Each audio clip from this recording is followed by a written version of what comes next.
ഒരിക്കൽ എന്നെ ഒരാൾ ഫോൺ ചെയ്തു. അദ്ദേഹത്തിൻ്റെ ഭാര്യയ്ക്ക് തീരെ വയ്യാതെ കിടക്കുകയാണ്. അവർക്ക് എന്തൊക്കെയോ നമ്മളോട് സംസാരിക്കാനുണ്ട്. അവർക്ക് നമ്മളെ ഇങ്ങോട്ട് വന്ന് കാണാനൊന്നും കഴിയില്ല. തീരെ വയ്യാതെ കിടക്കുകയാണ്. നിങ്ങൾ അവിടെ വരെ ഒന്ന് വരാൻ കഴിയുമോ, വീട്ടിലേക്കൊന്ന് വരാൻ കഴിയുമോ എന്നാണ് ചോദിച്ചത്. അത് പയ്യന്നൂരായിരുന്നു. പയ്യന്നൂരിൽ നിന്ന് പിന്നെയും കുറച്ചുകൂടെ ഉള്ളിലേക്ക് പോകണം. നമ്മൾ അവരെ വീട്ടിലേക്ക് ചെന്നു, അവരെ കാണാൻ വേണ്ടിയിട്ട്. ചെറിയൊരു വീടാണ്, അധികം പണികളൊന്നും പൂർത്തിയായിട്ടില്ല. പണി തുടങ്ങിയപ്പോഴേക്ക് നിർത്തിയ തരത്തിലുള്ള ഒരു വീടാണ്. അതിൻ്റെ കാരണമുണ്ട്. ഇതിൻ്റെ പണിയൊക്കെ നടന്നുകൊണ്ടിരിക്കുമ്പോഴാണ് ഇവർക്ക് സുഖമില്ലാതായത്. അതോടുകൂടി അദ്ദേഹം ഗൾഫിലെ ജോലിയൊക്കെ അവസാനിപ്പിച്ച് നാട്ടിലേക്ക് തിരിച്ചു വന്നതാണ്. പിന്നെ വീട് പണി പൂർത്തിയാക്കാൻ കഴിഞ്ഞില്ല. അങ്ങനെ ആ ചെറിയ വീടിൻ്റെ സിറ്റ് ഔട്ടിലിരിക്കുന്ന സമയത്ത് കാറ്റിങ്ങനെ അടിച്ചു വീശുമ്പോൾ മുല്ലപ്പൂവിൻ്റെ മണം വന്നു. മുല്ലപ്പൂവിൻ്റെ മണമാണ്. അപ്പോൾ മുല്ലച്ചെടി അവിടെ ഒന്നും കാണുന്നില്ല, മുല്ലവള്ളി അവിടെ ഒന്നും കാണുന്നില്ല. അങ്ങനെയാണ് ഒരു വെള്ളമൊക്കെ കുടിച്ചിട്ട് അകത്തെ മുറിയിൽ അവരെ കാണാൻ വേണ്ടിയിട്ട് ചെല്ലുക. ആ സമയത്ത് ആ മുറിയിൽ ആകെ മുല്ലപ്പൂക്കളാണ്. മുല്ലപ്പൂവ് ഇങ്ങനെ നിറച്ച് വെച്ചിട്ടുണ്ട്. പഴയതൊന്നുമല്ല, അന്ന് അവിടെ തൂക്കിയിട്ടുള്ള മുല്ലപ്പൂവാണ്. അങ്ങനെ ഈ പെൺകുട്ടിയോട് കുറേ നേരം സംസാരിച്ചു. അവർ രോഗത്തെക്കുറിച്ച് പറഞ്ഞു, ആ രോഗം നൽകുന്ന വേദനയെക്കുറിച്ച് പറഞ്ഞു. സഹിക്കാൻ പറ്റാത്ത അത്രയും വേദനയുണ്ട് അവർക്ക്. പക്ഷെ ആ സഹിക്കാൻ പറ്റാത്ത അത്രയും വലിയ വേദനയെക്കുറിച്ച് പറഞ്ഞപ്പോഴൊന്നും ആ പെൺകുട്ടി കരഞ്ഞില്ല. പക്ഷെ അവൾ ഒരേ ഒരു പ്രാവശ്യമാണ് കരഞ്ഞത്. അത് ആ പുറത്ത് നിൽക്കുന്ന ആളെ കുറിച്ച് പറഞ്ഞപ്പോഴാണ്. എന്നെ ഫോൺ ചെയ്ത ആ ആളെക്കുറിച്ച് പറഞ്ഞപ്പോഴാണ് ആ പെൺകുട്ടി കരഞ്ഞുപോയത്. അവൾ പറഞ്ഞു, എൻ്റെ ഭർത്താവായിട്ടല്ല എനിക്ക് എപ്പോഴും തോന്നുക, എൻ്റെ വാപ്പയായിട്ടാണ് തോന്നുക. 9ാം ക്ലാസ്സിൽ പഠിക്കുമ്പോൾ മരിച്ചു പോയതാണ് എൻ്റെ വാപ്പ. 9ാം വയസ്സ് വരെ മാത്രമേ എനിക്ക് എൻ്റെ വാപ്പയെ കാണാൻ പറ്റിയിട്ടുള്ളൂ. പിന്നെ വാപ്പ എന്താണെന്ന് ഞാൻ അറിഞ്ഞിട്ടേ ഇല്ല. ആ സ്നേഹത്തിൻ്റെ ചൂടും ചൂരും എനിക്ക് കിട്ടിയിട്ടേ ഇല്ല. പക്ഷേ ഞാൻ രോഗിയായപ്പോഴാണ് ഒരു വാപ്പയുടെ വാത്സല്യത്തോടെ, ഒരു വാപ്പയുടെ കരുതലോടെ ഈ മനുഷ്യൻ എൻ്റെ കൂടെ നിന്നു. ഞാൻ രോഗിയാണ് എന്നറിഞ്ഞ ആ നിമിഷം മുതൽ അദ്ദേഹം ജോലി അവസാനിപ്പിച്ച് എൻ്റെ അടുത്തേക്ക് വന്നു. കാരണം എനിക്ക് വേറെ ആരുമില്ല. എന്നെ നോക്കാൻ വേണ്ടിയിട്ട് വന്ന, അവരെ നോക്കാൻ വേണ്ടിയിട്ട് വന്ന ആ പ്രിയപ്പെട്ടവനെ കുറിച്ച് പറഞ്ഞപ്പോൾ ആ പെൺകുട്ടി കരഞ്ഞുപോയി. അങ്ങനെ യാത്ര പറഞ്ഞിട്ട് തിരിച്ചു പോരുന്ന സമയത്ത് ആ മുല്ലപ്പൂവിനെ കുറിച്ച് പറഞ്ഞു. അപ്പം അദ്ദേഹം പറഞ്ഞു, മുല്ലപ്പൂവ് അവൾക്ക് ഭയങ്കര ഇഷ്ടമാണ്. ഇനി അധിക കാലമൊന്നും ആൾ ജീവിച്ചിരിക്കൂല, ഡോക്ടർ പറഞ്ഞിട്ടുണ്ട്. മുല്ലപ്പൂവ് ഭയങ്കര ഇഷ്ടമാണ്. അതിൻ്റെ മണം കേൾക്കുമ്പോൾ ആൾക്ക് വല്ലാത്ത ഒരു സന്തോഷമാണ്. അതിന് വേണ്ടിയിട്ട് കൊണ്ടുവന്ന് തൂക്കിയതാണ്. മുല്ലപ്പൂവിൻ്റെ മണത്തിൽ അവളിങ്ങനെ കിടക്കുന്നത് എനിക്ക് കാണണം. ഇതാണെന്ത്? റഹ്മത്ത്. മവദ്ദത്ത് ഉണ്ടാവാൻ നമ്മൾ പ്രത്യേകിച്ചൊന്നും ചെയ്യണ്ട, അതുണ്ടാവും. അത് പാഷനാണ്. ആണിന് പെണ്ണിനോടും പെണ്ണിന് ആണിനോടും ഒക്കെ ഉണ്ടാവുന്ന പാഷൻ. പക്ഷേ റഹ്മത്ത് എന്ന് പറയുന്നത് പാഷനല്ല, അതിന് ഇംഗ്ലീഷിൽ കമ്പാഷൻ എന്നാണ് പറയുക. രണ്ടും തമ്മിൽ ചെറിയ വ്യത്യാസമേ ഉള്ളൂ. ഒന്ന് പാഷനാണ്, ഒന്ന് കമ്പാഷനാണ്. കമ്പാഷൻ എന്ന് പറഞ്ഞാൽ കാരുണ്യം ആണ്.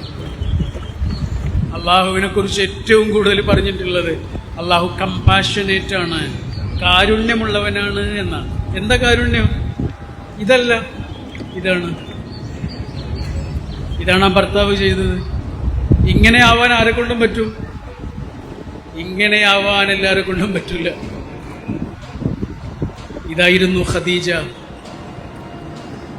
ഖദീജ റളിയല്ലാഹു അൻഹ. ഇതായിരുന്നു അല്ലേ? ഒരാൾ ഗുഹയിൽ പോയിരിക്കുകയാണ്, അവിടേക്ക് ഭക്ഷണം കൊണ്ടുപോവാണ്, അവിടേക്ക് നേരം വെള്ളം കൊണ്ടുപോവാണ്. ഒരു ദിവസം ആ ആള് ഓടി വരികയാണ് പേടിച്ചിട്ട്. ഞാനൊരാളെ കണ്ടു, അങ്ങനെ എനിക്ക് പേടിയായി, ഭയമായി എന്നൊക്കെ പറഞ്ഞിട്ട് ഒരാൾ ഓടി വരികയാണ്. സ്വാഭാവികമായിട്ടും എന്താ പറയണ്ടത്? നിങ്ങളെന്തിനാ ആ ഗുഹയിൽ പോയി ഇരുന്നത് എന്ന് ചോദിക്കായിരുന്നു. ഒരു മനുഷ്യനും ഇല്ലാത്ത ആ ഗുഹയിൽ എന്തിനു പോയിരുന്നു എന്ന് ചോദിക്കാമായിരുന്നു. പക്ഷെ ആ ചോദ്യത്തിൻ്റെ ഉള്ളിൽ എന്തില്ല? റഹ്മത്തില്ല. നബി സല്ലല്ലാഹു അലൈഹി വസല്ലം ജിബ്രീൽ അലൈഹിസ്സലാമിനെ കണ്ട് പേടിച്ചു. ആദ്യത്തെ അനുഭവമാണ്, മുമ്പുണ്ടായിട്ടില്ല അങ്ങനെ ഒരു അനുഭവം. സ്വാഭാവികമായിട്ടും ഭയക്കും, പേടിക്കും. അങ്ങനെ പേടിച്ചിട്ട് ഓടി വന്നത് എങ്ങോട്ടാണ്? ചെറുപ്പകാലം മുതൽ കാണുന്ന കുറേ ആളുകൾ അവിടെ ഇല്ലേ? അവിടേക്കൊന്നുമല്ല പോയത്. 25ാമത്തെ വയസ്സ് മുതൽ മാത്രം കണ്ട ഒരു പെണ്ണിന്റെ മടിത്തട്ടിലേക്കാണ് ഓടി വന്നത്. പേടിച്ച് ഭയന്ന് പനിച്ച് ഓടി വരികയാണ്. എന്നിട്ട് എന്താണ് ആ പ്രിയപ്പെട്ടവൾ ചെയ്തത്? നബിക്ക് അപ്പം എന്താണോ വേണ്ടത് അത് കൊടുത്തു.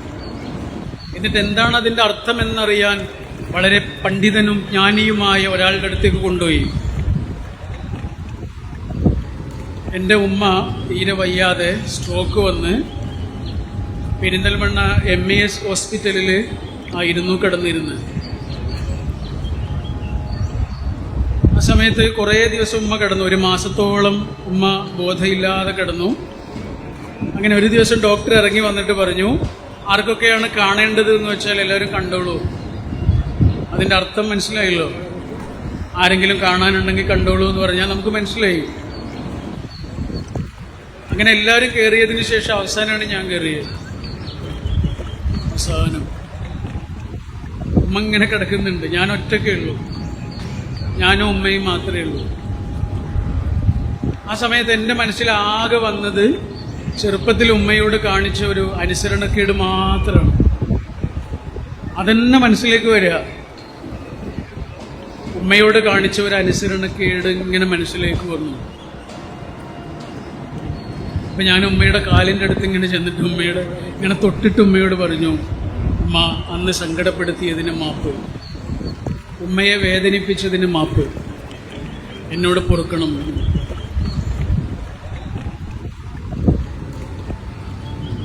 ഞാനിങ്ങനെ തൊട്ട് നോക്കുമ്പോൾ എനിക്ക് മനസ്സിലായി ഉമ്മ കേൾക്കുന്നില്ല. ഉമ്മ പോയി. ഒരു ശബ്ദവും ഇനി കേൾക്കാൻ കഴിയാത്ത അത്രയും ദൂരേക്ക് എനിക്ക് ഏറ്റവും വിലപ്പെട്ട പ്രാണൻ യാത്ര പോയി. ഇനി ചോദിച്ചിട്ട് കാര്യമില്ല. ഇതുവരെയും ചോദിക്കാതിരുന്നത് എൻ്റെ ദുരഭിമാനം. ജീവിച്ചിരിക്കുന്ന സമയത്ത് ചോദിക്കായിരുന്നു, ഞാൻ ചോദിച്ചില്ല.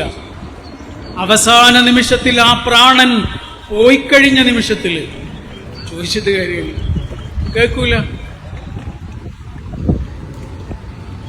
അതുകൊണ്ട് ഇപ്പൊ ചോദിക്കണം. നേരത്തെ 88 വയസ്സ് പ്രായമുള്ള ഒരു മാഷ് ഇവിടെ വന്നിട്ട് ചോദിച്ചില്ലേ, ആ വടി കുത്തിപ്പിടിച്ച് അദ്ദേഹം ഇവിടെ വന്നത് എന്തിനാണ്? അദ്ദേഹം പറഞ്ഞു, ഞാൻ മാഷായിരുന്നു, എത്രയോ കുട്ടികളെ പഠിപ്പിച്ചിട്ടുണ്ട്.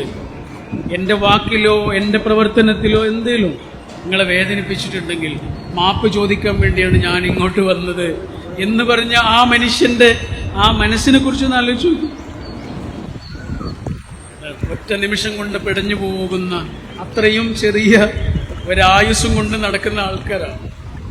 അതുകൊണ്ട് ആകെ ചെയ്യാവുന്നത് ഇതാണ്, മനുഷ്യനെ നോവിക്കാതിരിക്കുക എന്നതാണ്. നോവിച്ചിട്ടുണ്ടെങ്കിൽ കൈ പിടിച്ച് വിരൽ കോർത്ത് പിടിച്ച് ആ മനുഷ്യനോട് മാപ്പ് ചോദിക്കുക എന്നുള്ളതാണ്. ഹബീബായ റസൂൽ സല്ലല്ലാഹു അലൈഹി വസല്ലം പഠിപ്പിച്ചൊരു പ്രാർത്ഥനയുണ്ട്. അതിങ്ങനെയാണ്, അല്ലാഹുമ്മ അല്ലിഫ് ബൈന ഖുലൂബിന. ഭയങ്കര രസമുള്ളൊരു പ്രാർത്ഥനയാണത്. അല്ലാഹുമ്മ അല്ലിഫ് ബൈന ഖുലൂബിന വ അസ്ലിഹ് ദാത ബൈനിന. ഭയങ്കര മീനിങ് ഫുൾ ആയിട്ടുള്ളൊരു പ്രാർത്ഥനയാണ്. അതിൻ്റെ അർത്ഥം എങ്ങനെയാണ്?